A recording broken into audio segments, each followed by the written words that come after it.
佢哋咧就話呢度係二奶村嚟嘅。咩係二奶啊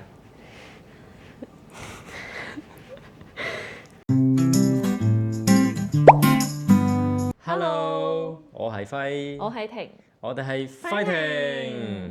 我哋嚟到馬來西亞呢度，當然係要揾一個地方住啦。今日咧，我哋就帶大家嚟 Room Tour。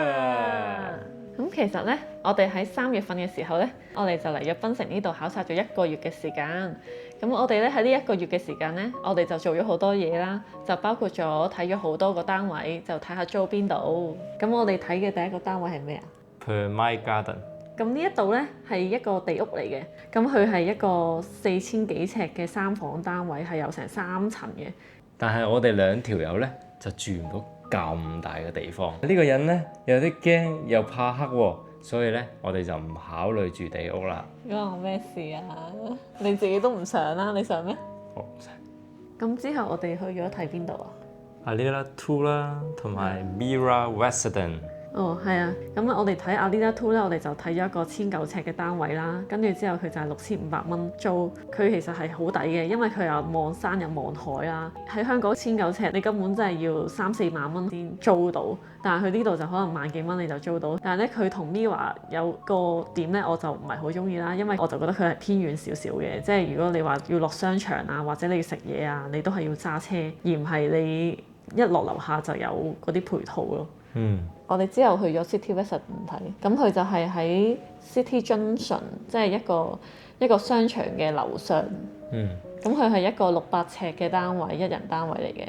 好細。咩好細啊？你喺香港，你600尺你已經可以間到2房啦。同埋我哋之前喺香港住，我哋都係500幾尺，跟住2房單位喎。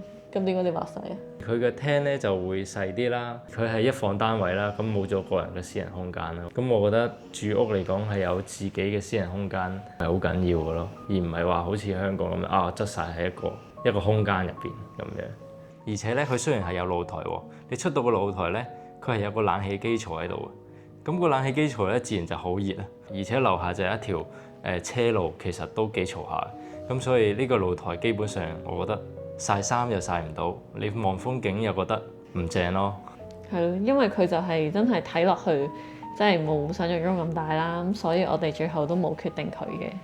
下一個，我哋睇咗 City of Dream， 聽聞咧，咁佢哋就話呢度係二奶村。吓？咁你知啦。唔知啊。你明就明啦。唔明啊。咁佢係話私隱度係極高嘅，咁點解私隱度極高咧？點解咧？唔係 lift 咩？個 lift 做乜嘢咧？你快啲講啦！咁你每一個 lift 咧就去一個單位嘅。如果你係譬如住23樓咧，你撳27樓係唔得嘅。咁你去到23樓 lift 門一開啦，只有你嘅單位，冇第2個單位。咁我聽聞咧係連警察叔叔過嚟捉奸啦。好似唔係警察叔叔喎，係好似啲大婆咁樣去捉，去話要開門，但係佢唔開門俾佢嘛。咁呢度幾錢咧？3900蚊馬幣，咁就1100尺啦，3房單位。咁其實佢都算 OK 抵嘅。但係佢個景觀咧又係唔好得。最大敗筆嘅地方係咩咧？佢雖然有海景，但係前邊仲有一個好大嘅空地。而嗰個空地係未發展嘅，未起樓嘅，咁所以嗰度係勁多沙、勁多泥，沙塵滾滾咯。沙塵滾滾，而且又唔好睇啊。係咯，同埋佢個單位咧，我唔中意佢個位咧，係佢有條走廊，即係咧佢有間房咧係可以睇到個走廊。唔係共用咩？個走廊？係啊，個共用走廊。即係嗰條走廊咧，好似中學生讀書咁樣咧，一個班房一出去咧，就成條走廊聯通嘅，好得意嘅。係啊，跟住佢有張凳，有張台，跟住之後你可以坐喺度望住條走廊咯。嚇！咁所以喺呢一方面咧，我就覺得個安全性冇咁好啦。即係好似我喺後邊走廊出去咧，就可以去到你屋企。因為咧，佢個玻璃門咧都係玻璃做噶嘛，咁你打爆好簡單嘅啫，咁樣。但係佢都上唔到去啦，點打爆你玻璃？咁隔離屋嗰個心懷不軌咧？哦，係嘅，如果咁你點知你鄰居係邊個？咁當然呢啲係我哋擔心嘅地方啫。So far到而家都冇發生過話鄰居去勇闖隔離屋㗎嘛，係咪先？係咯。咁我哋睇咗咁多市中心嘅單位啦，我哋都想睇下喺機場附近，好似香港東涌咁樣係乜嘢嘅環境啦。咁我哋睇咗呢個單位咧就叫做 The Loft。咁佢嘅賣點係咩咧？就係一個無敵大海景，配住一條檳城大橋，隔離仲有一個戰時博物館。哇！一個好正、好山清水秀嘅地方。睇到個海景係完全睇到嘅。咁點解我哋唔租呢度呢？雖然即係佢嘅租金都算 OK 啦，咁佢一個月係3500蚊嘅，咁佢都係3房單位。我哋入到去就第一感覺就好似比較偏舊咁樣啦。雖然佢係重新油過啲白色油，但係睇落去佢嘅設施同埋設備都係比較舊嘅。咁我哋又睇埋佢個泳池，咁佢個泳池又係比較細啲嘅。好細真係好細。但係我哋最 care 嗰點都唔係呢個，唔方便啊。係咯。即係我哋就覺得佢落樓下冇商場啊，冇嗰啲嘢食咁樣，就覺得都係有啲唔係好方便。因為其實佢都要揸20分鐘去 Queen's Bay Mall。咁除非我哋係真係成日飛，或者我哋係退休嘅，咁其實住嗰度都唔錯嘅。咁最後我哋揀咗邊度啊？ Tamarind 邊度啊？ Tamarind 咁點解我哋揀咗呢度呢？咁點解我哋揀咗呢度呢？咁我哋比較咗好多嘢嘅。咁首先就係入屋之後，哇，會唔會係周身唔聚財啊？有冇鬼啊？咁樣係啊，好煩。咁首先啦，咁就入屋嘅感覺啦，一入到嚟啦就好舒服嘅。咁跟住你就要睇下通唔通風啦，自己感覺舒唔舒服啦，個大細個尺寸 O 唔 OK 舒唔舒服。之後咧再睇下景觀啦，即係開揚嘅又睇到海嘅，咁我哋又中意嘅。咁跟住到我哋去樓下嗰啲設施啦，咁有泳池有 gym room 啦，都係好唔錯嘅。security 都唔錯啦，即係有保安喺度嘅。24小時嘅保安。仲有個方便性啦，即係我哋揸車去嗰啲商場，其實可能都係10零分鐘。跟住之後我哋去如果買餸啊或者乜嘢，我哋去 City Junction 或者去Allen88咁樣去買嘢，其實都好方便咁樣咯。第二就係佢有餐廳可以食嘢啦。第三，佢仲會有診所可以俾你睇醫生，樣樣嘢都有晒咯。再加上食嘢都，我哋樓下嗰度都好多餐廳咁樣。咁跟住租金方面嘅話，呢度就3200蚊一個月，咁大概就6000蚊港紙一個月啦。即係你喺香港呢筆錢，你連可能劏房都租唔到啊。咁所以我哋就決定咗租呢度啦。正 Perfect。而家就帶大家嚟睇下我哋嘅單位啦。咁呢個呢，就係一個玄關啦，玄關位就可以擺到個鞋櫃。咁而家喺馬來西亞呢個地方呢，入鄉隨俗，入屋一定要除鞋。咁我哋呢，就嚟睇下個大廳先啦。咁大廳當然係要夠大先係叫大廳啦。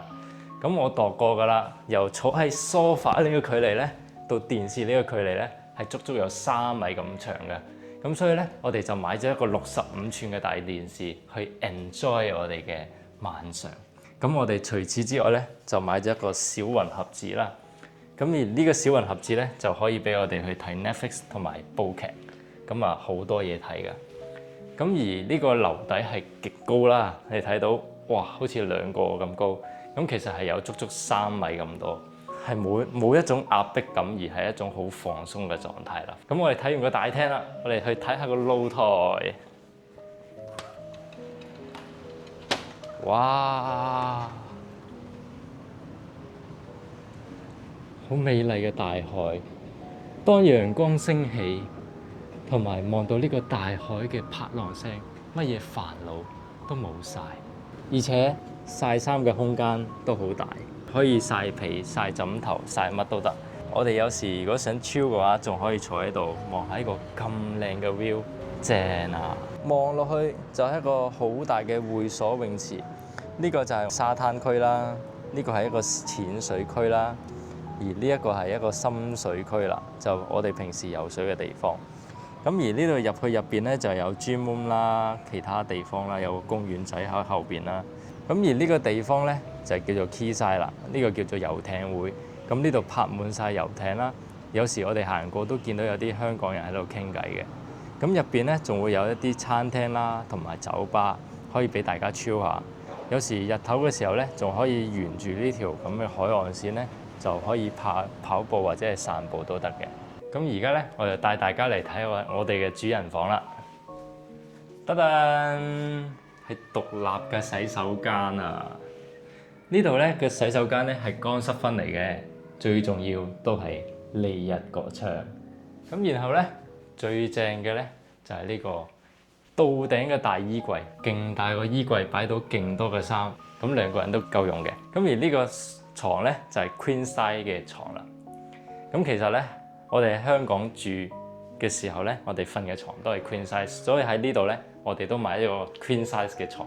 但係其實呢個地方咁大咧，我哋可以買張 King 㗎。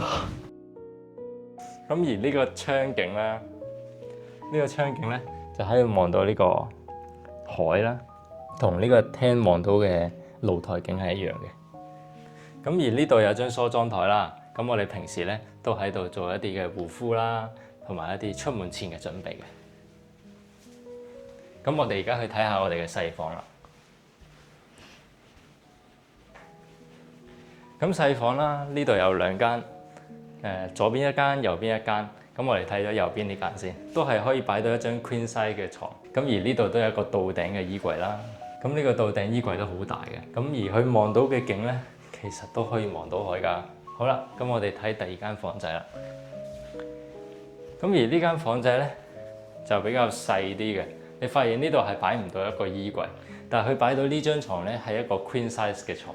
其實呢間房咧就有啲似香港嘅房啦，一個 Queen size 嘅床就單邊落床，呢個係香港嘅空間啊，所以咧呢個空間係唔適合擺床嘅。呢度咧係應該係一個工作房，擺一個書台啊，或者係擺一啲雜物啊。咁之後呢度咧就係一個客廁啦，或者係呢兩間房共用嘅一個廁所。咁佢同樣地都係有一個乾濕分離嘅廁所啦，同埋有個窗可以通風透氣嘅。但係呢個地方呢個單位，我覺得唯一一個最敗筆嘅地方係咩呢？就係開放式廚房啦。煮開嘢食嘅廚神都知道，開放式廚房就係你冇得明火大炒、爆炒咁樣整一啲好多油煙嘅嘢食。咁當然佢呢個抽油煙機開咗出嚟都可以抽到油煙啦。雖然係話開放式廚房冇咁方便，但係我哋一個禮拜咧都係煮幾次嘢食，而且冇咁爆炒咧。咁其實都 OK 嘅，但係有時咧，我哋炒一啲多油煙嘅嘅時候咧，我哋會點樣做咧？開咗呢個門，通風就冇問題啦。咁而開咗門之後咧，呢個地方可以擺到一個洗衣機啦、飯煲啦，同埋一個嘅氣炸鍋嘅，擺啲清潔用品啦。咁呢度咧見到係一個冷氣機槽嚟嘅。咁而冷氣機槽之後咧，出邊一個好大嘅空間，咁即係呢條係走廊。走廊啲人咧係冇可能擒到過嚟，咁所以有種安全啲嘅感覺啦。咁當然喺馬來西亞租屋或者係買屋最識力除嘅都係呢個 island 啊。咁 island 有咩用咧？就係將開放式嘅廚房同埋我哋嘅客廳咧就分隔開嚟。我哋咧就攞嚟做咗一個洗碗碟架空間啦。呢度有一個備餐區啦。另外我哋就擺咗個水機喺呢度，方便我哋飲水啦。咁而呢個水機咧，我哋買咗 Cuco 呢個水機，4500蚊馬幣。咁佢就個功能都幾好嘅，有冰水啦，有常溫水同埋熱水。咁我哋咧就可以喺好熱嘅時候一撳個掣就有冰水飲啦。好啦，而家我就帶大家嚟睇下我哋嘅會所。呢個就係個沙灘區啦，俾大家睇下啲沙，軟綿綿嘅沙。我哋唔使去到沙灘都可以玩到沙。係好少地方嘅泳池會有呢啲沙玩㗎。沙灘區之後咧，呢個係淺水區，有個好超嘅凳可以俾大家坐喺度曬下日光浴。然後呢度有個好大嘅深水池，俾我哋平時喺度游下水。有啲長凳可以喺度曬下日光浴。哇！真係好嘆啊！而家帶大家嚟睇下呢個 playhouse。咁首先呢度有一個攀石嘅天地啦。俾我哋喺度玩下攀石，咁然後後邊有一個最重要公園識力除嘅瀡滑梯啊！呢度有個火車捐山窿啦，可以上一層玩啦。上邊仲有網唔會頂到頭。放學嘅時候咧，佢哋喺度跑嚟跑去，跑嚟跑去，咁就一日㗎啦。而家就帶大家嚟睇下一個室外嘅公園。Super 係咪好大咧？